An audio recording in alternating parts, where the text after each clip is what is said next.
Is Messi injured before the World Cup? Mourinho to Real is postponed for now. I'll be talking about all the fixtures from Saturday and Sunday, which is a lot. So stick around, I'll be talking about all of them. This is Untitled Football News, so let's get started. So the World Cup does start in 20 days and Messi has gone down with an injury. Don't worry guys, it's just I'm being dramatic. But Messi fans, this is what happened. So Inter Miami played yesterday against Philadelphia Union. They did win 6-4, but somewhere around the hour mark, Messi took a free kick and he held his leg after taking the free kick and immediately he signaled for substitution. So somewhere around the 73rd minute, Messi headed straight to the locker room. And there were a lot of fans worried and doubtful if he has been seriously injured. And this is Inter Miami's last game before the World Cup, so it would be really unlucky that the last game and he's injured. But after the game, the manager came out saying that there's no final medical report, but he was just fatigued and Messi is just tired. So there you have it, Argentina fans and Messi fans from all over the world. There's nothing to worry about. He seems fit. It's just precautionary stuff going on here because players like Messi, Ronaldo, Neymar, and everyone, they usually have good medical teams and they probably have their say when they want to be substituted. So if they feel something is not right, they can go and sub themselves off. That's how big they are. So what do you guys think about Messi in his chances of the World Cup? This will be Messi's 6th World Cup if he's going to play, which he probably will. And let me know about what are Argentina's chances in the World Cup, because Messi doesn't have anything to prove anymore, but they surely would want to defend the World Cup title. So let me know in the comments what do you guys think, and what would you guys do if Messi was injured? Let me know. Next up, we have Mourinho to Real Madrid, which will not be announced as of now and it's going to be delayed. We don't know till when. According to reports, it was thought that today would be the day they would announce Mourinho, but over the weekend, since Perez has recalled elections earlier this year, over the weekend they had a new candidate. His name is Enrique Riquelme, and this businessman, since he has come out for the elections and contesting against Florentino Perez, this means that the Mourinho announcement will be delayed, and there's rumors that it will be announced on June 7th. That is if Florentino Perez were to win. It looks likely though that Florentino Perez is the favorite. It still has to be delayed, the announcement, because if Riquelme were to join and become the president, it would mean that he'd have his own plans, and I think it would be highly unlikely that Mourinho would be the Real Madrid's manager. But even if Florentino Perez were to become the president, I think it would still be a problem because Mourinho has a release clause in Benfica of 6 million, as Benfica also are looking for another manager. If Mourinho were to stay, they would have to stop searching for a manager, and if Mourinho were to stay beyond this Tuesday, if they don't pay their release clause, the price that Benfica could ask for it could be more than 6 million, so it doesn't have to be the release clause. So that's also a worry that Real Madrid have to think about. So most likely Florentino Perez may join, but this I think complicates things to get Mourinho. Maybe it's just postponed. It's not if Mourinho joins, but when Mourinho joins. So let me know, Real Madrid fans, what do y'all think about this situation, because I bet that you guys want Mourinho, and probably there's no other manager currently who's available who can match Mourinho's level of maybe the history with the club or the winning mentality. So let me know who else would you guys want other than Mourinho, and do you think Florentino Perez should win, and do you think he will win? Let me know in the comments. So next up we have all the fixtures, and which I must say was a lot of fixtures because I have all the leagues here ready. I'm going to be talking about only the most important games. I'll try to put up the league table because I think that's easier to get what I'm trying to say, because there's a lot of games influencing each other. So let's start with the La Liga table. So let's start with Barcelona and Real Madrid. Barcelona lost against Valencia 3-1 and Real Madrid won against Bilbao 4-2. It was Arbeloa's last game. And there's nothing much to talk about both those games. Didn't really affect the table much. So let's go to other fixtures. I came to Atletico Madrid and Villarreal. It was a 3rd place and 4th place clash, and Atletico Madrid had a chance to go 3rd place, but Atletico Madrid suffered one of the biggest defeats. It was 5-1. This is the 2nd time ever that Diego Simeone has lost a scoreline this big. That is five goals, and this is the 2nd time Atletico Madrid have finished outside the top 3 since Diego Simeone has joined the club. They have been suffering a little bit in the league, or maybe doing well in other competitions. They were runners-up in the Copa del Rey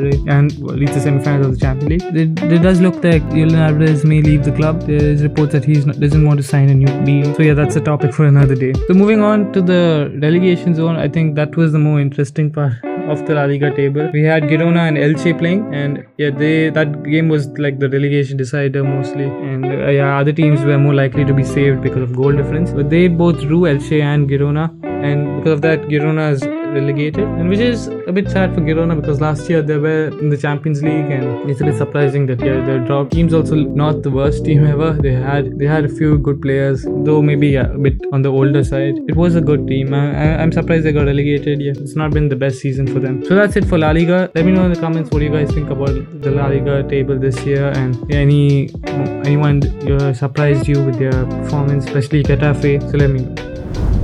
So let's talk about the cup competition next. We have the DFB Pokal, which was against Bayern versus Stuttgart, or should I say Harry Kane versus Stuttgart, because Harry Kane scored a hat-trick, 3 impressive goals from Harry Kane, 1 penalty, and yeah, just shows how good Bayern's attack is. The Olise assist for the first goal and the Harry Kane header. It's a really, really good game, and this means that Bayern and Vincent Kompany have really got the double this year. So yeah, great season for Bayern overall. So let me know in the comments what you guys think about that final, and what do you guys think about Stuttgart, because Ulay Hoeneß was actually linked with the manager job for Bayern to replace Kompany, it seemed, a few weeks ago. So yeah, let me know.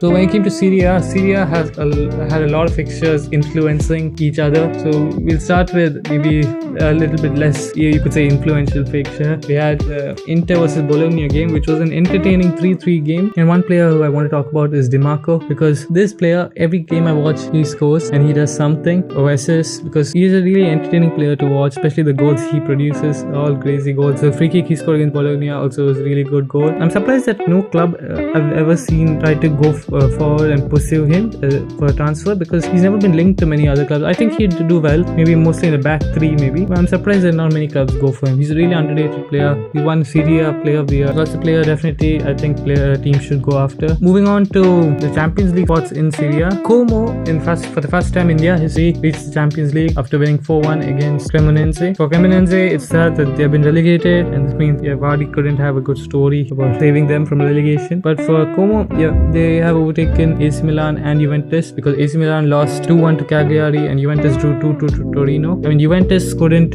qualify realistically for the Champions League for their goal difference, but Milan actually, I would say, because of their loss, they are now dropped to 5th place. It's been a tough season for Milan and Juventus. For them, I think the problem is for both of them is that they can't score goals, and especially for an Allegri team, for AC Milan. I mean, Allegri isn't the most attacking manager you can find, and attacking players do struggle with him. I remember when he was in Juventus, Vlahovic struggled a bit, and right now Pulisic is struggling, even Leao and Nkunku. So yeah, that's all for the Serie A table.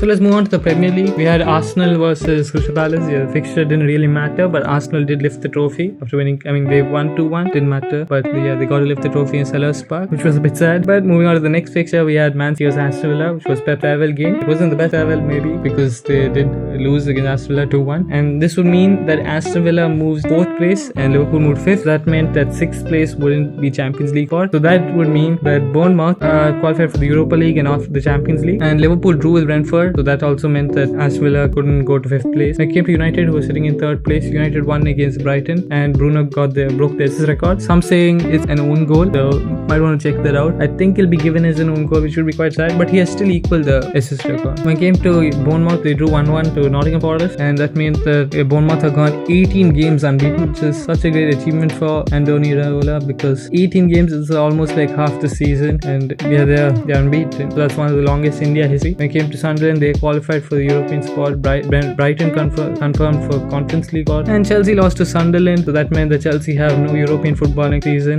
They got a red card that game with Fofana, so that's Chelsea's 11th red card. That's an all-time record for any Premier League club. When it came to the bottom of the table, the Spurs didn't get relegated, so that was something we were all hoping for. They did win 1-0 against Everton, so that meant that they're not going to get relegated. West Ham did win 3-0 against Leeds. That didn't matter at the end. The Spurs survived, and the relegated teams are West Ham, Burnley and Wolves. So that's all for Untitled Football News. Hope you guys enjoyed the video. I'll see you guys tomorrow. Please like and subscribe. Peace.